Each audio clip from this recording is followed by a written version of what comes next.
Parashat Shemot presents us with a really interesting, quite a famous debate. I mean, not all debates are famous, but this one is quite the opening part of the parasha. By Yaakov Melech Hadash al Mitzrayim, a new king arose in Egypt who didn't know Joseph. And we know from Rashi, and the Gemara tells us, one opinion says he was a brand new king and never heard of Joseph.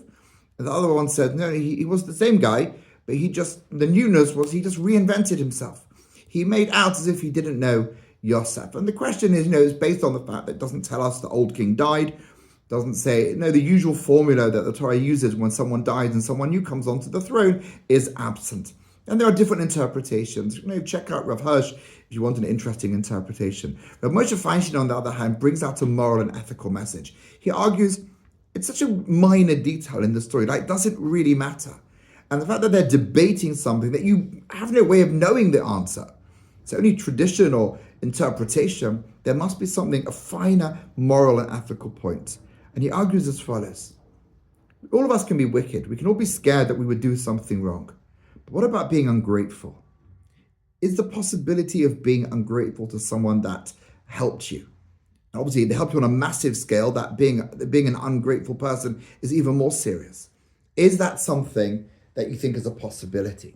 So the opinion that says that this was a brand new king says, look, you can be wicked, but you're not going to turn your back morally. As a human being, how could you turn your back on a character, on a family that did so much to save you and your country? It's just not going to happen. So it was a brand new king. The other side said, no, it's possible. It really is possible for a human being to sink so low that you could help someone in the deepest possible way. And then they could just turn on you and give it all up. What do you think? Which side of the opinion do you think? Do you go with wickedness but not being ungrateful, or do you agree that you could be wicked and ungrateful at the same time?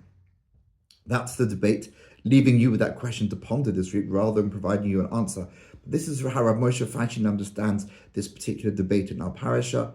Think about it, have a discussion, and if you want to let me know in the comments or send me a message. Shabbat Shalom.